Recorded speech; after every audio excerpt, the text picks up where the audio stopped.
OECD country, 35%. Why in Africa is 17%?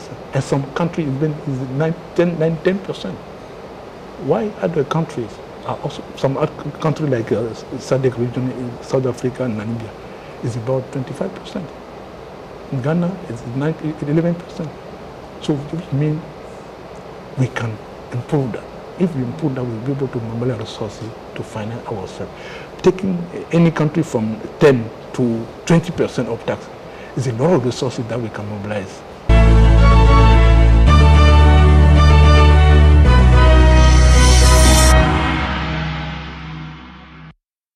Hello and welcome to BizTech on GhanaWeb TV. My name is Nkommo Wo Ho.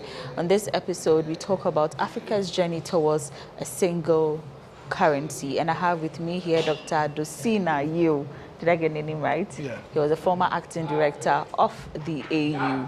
So yeah, Dr. Dosina Yeo, welcome to BizTech on GhanaWeb TV. Thank you. It's good to have you here. Thank you for inviting me to Okay, so can you, for the purpose of education and helping our audience understand what this whole single African currency is all about, can you briefly explain to us what it's all about and what it entails? Yeah, the African common currency is about for all African countries to use the same currency to trade among ourselves. Currently, we have 42 currencies in Africa. So we like to bring, and these are creating barrier between countries to trade. Because if you want to trade with Ghana, you have to go through US dollar first. You have to convert CFA to US dollar and then US dollar to CD before you trade. So that makes some cost of a lot of cost and difficult to trade among ourselves. So we need to really to mitigate that risk, those problems, to ensure that if we take any good from Cote d'Ivoire, we come here and sell directly in the same currency, and that will avoid many challenges that we are currently facing now in Africa. Okay, so but when did this whole idea begin? The whole idea when begin after the independence. Africa want to come together. After the independence, we were fighting against the liberalization and also independence of African countries. We want to now come together to integrate Africa. So integrate Africa economically, politically, and socially. So we become to speak with one voice at international level. So the economic integration came to force when the Abuja Treaty was established in 1991 and entered into force in 1994. And from that day to the Europa was set into 6 stages to up to 28 and 2032. We were expecting to have the African Central Bank with a common currency, but that process has different stages with the CFC that was approved in 2018, and also the creation of the regional currencies, West Africa currency, East Africa currency, and North Africa currency, etc., which will converge toward the creation of a single currency for the whole continent to enable Africa to trade among ourselves efficiently and gain also a lot of benefit beyond having a common currency in Africa. Okay, so from your just ended submissions, I realized it started in the early 1990s. Mm-hmm. Would you say Africa has lagged behind? I mean, it's taken it's taken decades upon decades. Would you say Africa has lagged behind in establishing its own currency? Yeah. I mean, dealing with 42 currencies is a whole lot. We are lacking behind, and that is true, because if we are expecting to reach the point, the final stage in 2028, and now we are pushing to 2024. So that means we are maybe 10 years. We are moving we are projecting ourselves for more than 10 years more. So that means we are really lacking, and even I'm not even sure that 2042 will meet it, because several engineers are there and still adopting common macroeconomic convergence criteria. All those have been approved, but the mechanism to ensure that member state countries are implementing those convergence criteria is unclear, and we are not really starting implementing them. So we are not starting implementing them as common Africa in the FAREF region. which means that maybe later on we push 42 to maybe to 2050. I don't know, but I'm not saying things that But we are a lot of things that what are some of the challenges or the barriers? How can those barriers be addressed? For example, when in our discussion we talk about vulnerability, and we also talk about the different level of countries. We are very. After Africa, you think that Africa is just one country. We have many. We have 25 countries with different level of development, with different culture and variety of things. So it's very difficult to ask each one of them to convert to the same point of the same level, because we are exporting, we are all, and we are also, the vulnerability is also so much because we are exporting all our raw material outside. Whenever there is any shock, exogenous shock, external shock, we are all affected. Because our economy is really external driven, not internal driven, and we have to work on that. And then we have African head of state are thinking out to ensure that we really create a resilient economy with structural transformation. We need to transform our economy, not only driven by raw material, but structurally transformed to ensure that we produce locally our good and trade among ourselves to ensure that we don't really external shock will affect that, but it will really affect that at least if we really trying to transform ourselves locally. Okay, but do you think we can get there? Do you think we are doing the right thing to get to where we want to be, to realize this implementation? Are stakeholders doing what they are supposed to do? From where you sit, do you think they are? As we always said, we have brilliant ideas in Africa. When you think about Agenda 2063, Abuja Treaty, if you start reading this thing, you say that we have brilliant ideas, we have brilliant documents, but where we are lacking is implementation. And we need, as one of the panelists have mentioned, we need to really start working and take bold action. So we all know the benefit of this, but why we are not doing it? So we need political commitment, really political commitment, ensure that and push to do it, to do things right. Finger there, right finger there. Why EU did it? Because we didn't also start. It didn't come like this in EU. We also have a conversion criteria. We start working seriously in implementing them, and then we reach the Euro stage, and then we create the EU and the Euro. So we can also do the same thing. It's doable, but we need a really bold action and implementation. Okay. So yesterday I was listening to your submission whilst on the Dodi Princess. Yes, you mentioned some 5 stability issues with regards to the slowing down of the single currency. Can you reiterate that for us? There are 8 conversion criteria. I will maybe so, for example, debt to GDP ratio, which should be below 70%. So one of the criteria. Or inflation ratio should be less than 5%. Some regions are 7%, 10%. Some are 3% in the Eurozone. So some countries are challenging to make sure that to reduce the inflation rate because of the shocked. With regard to debt ratio, I also continue my personal view on that also. It's good to have that debt ratio, but with that level of debt ratio, Africa cannot develop. You cannot develop. You cannot build a hotel like this with your salary. You have to borrow. But if you borrow, you have to build the hotel and you have to generate revenue to pay back. If you are capable to pay back, I think we should not stop you to borrowing. But the problem is if you borrow and you're not capable to pay back because you use the money instead of producing something that will generate revenue, you use it to something that will not generate anything. You will have debt crisis, and that is the position that Africa is, and we need to work on that. And also, one of the criteria is also tax to GDP ratio. I was saying in my presentation that Africa has a lot of resources, and we're not really taxing. The tax ratio is very low. In average, is 17%, as compared to other developing countries, developing world. which is about, in Latin America is about 22%. OECD country, 35%. Why in Africa is 17%? And some countries even is 10%. Why other countries are also, some other countries like SADC region in South Africa and Namibia is about 25%. In Ghana, it's 11%. So which means we can improve that. If we improve that, we'll be able to mobilize resources to finance ourselves. Taking any country from 10 to 20% of tax is a lot of resources that we can mobilize. In addition to that, we are also a lot of resources that we also going out through illicit financial flow. At the same time, we are borrowing, we are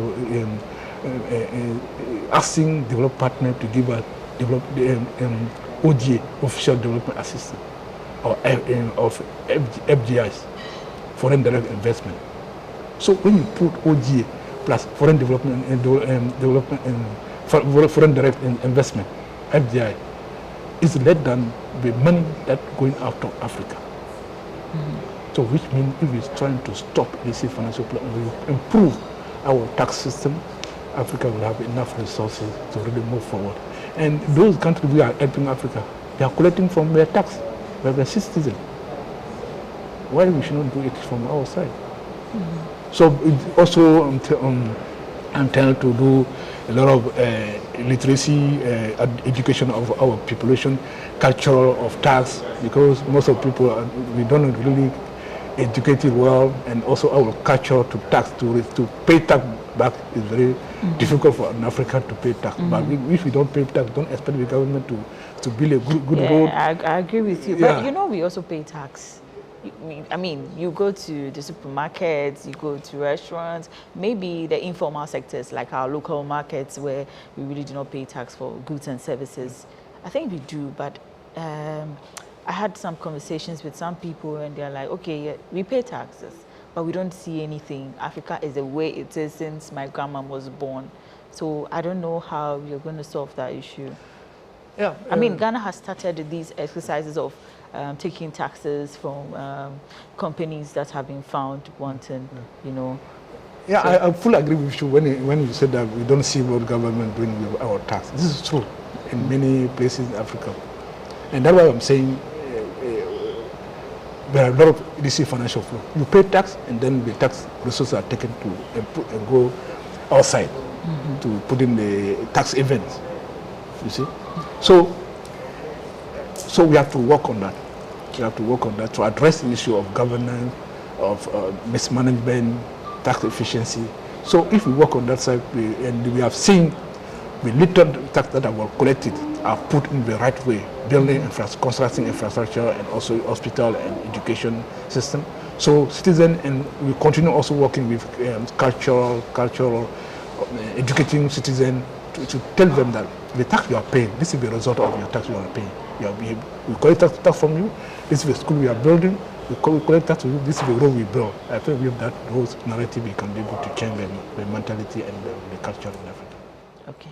Dr. Adosina, yeah, it's been an interesting conversation so far, but we'll take a quick break and then we'll be right back. Thank you.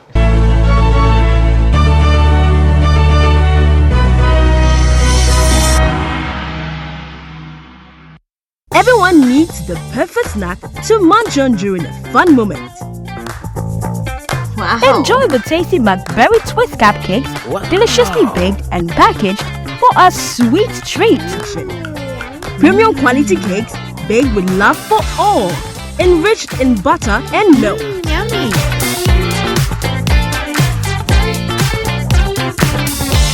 Oh, McBerry Twist cupcakes, simply irresistible. Try one today. This advert is FDA approved.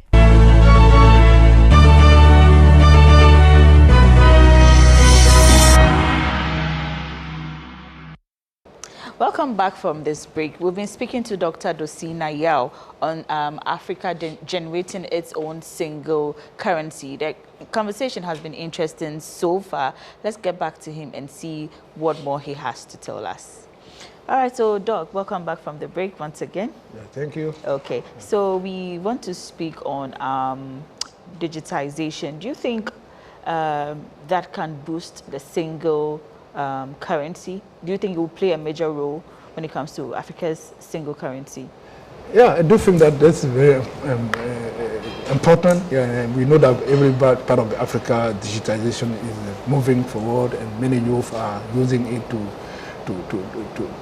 do many things. We are seeing also digital money that also ongoing, and based on that, we have a African Bank. I don't know if you are aware of African Bank. We have come up with a payment system that is now trying to help Africa while waiting for the creation of the African Central Bank.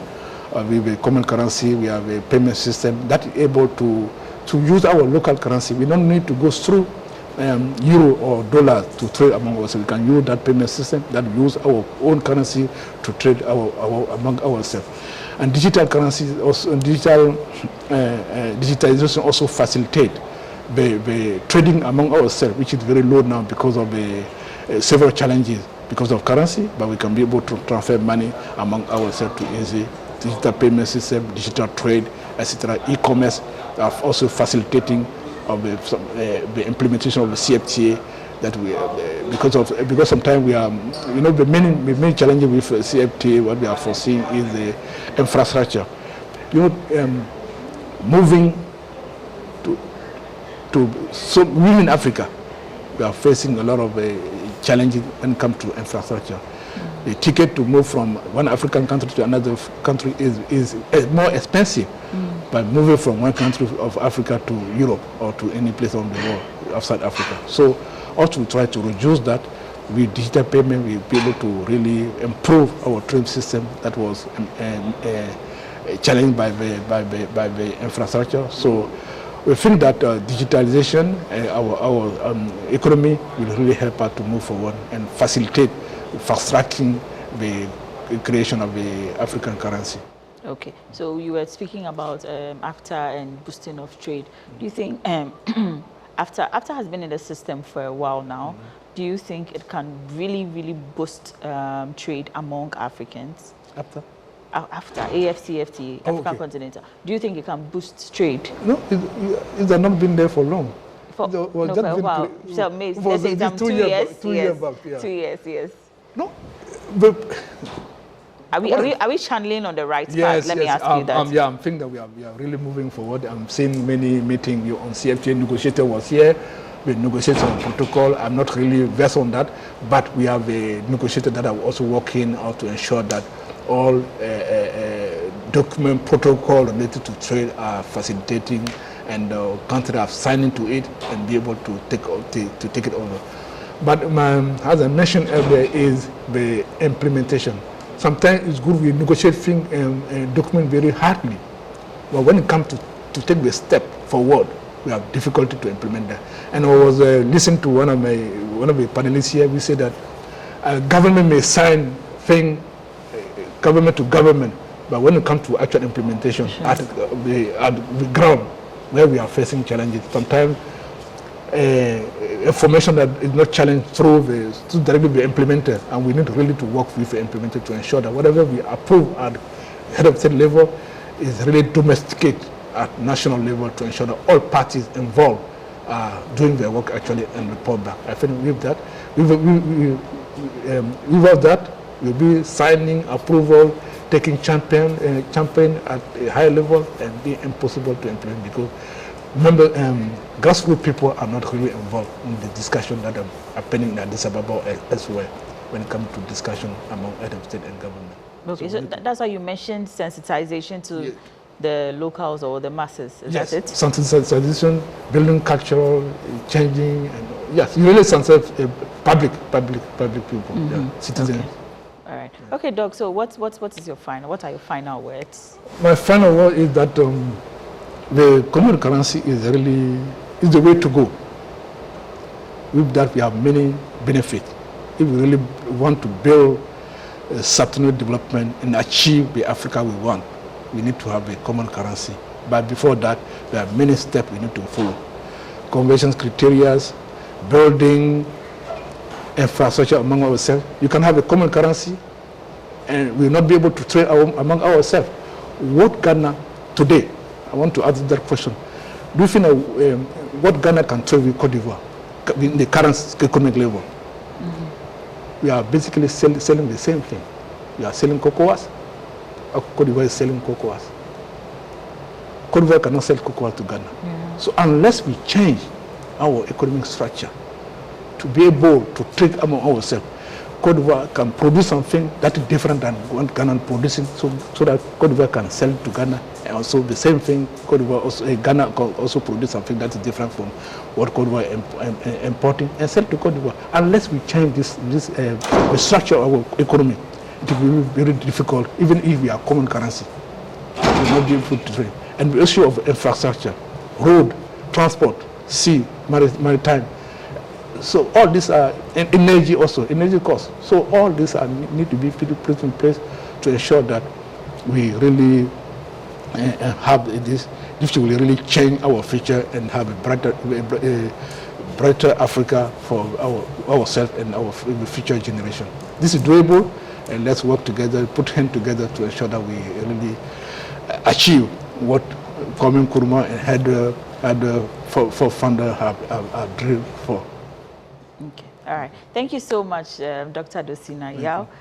It's been great having you on BizTech, and we hope to have you another time. Thank you. All right. So that's it for BizTech on GhanaWeb TV. Like Dr. Dosina Yao said, a single African currency is possible, but we need the right policies, and we have to work together as a continent. My name is Na Oyukote. Thanks for watching.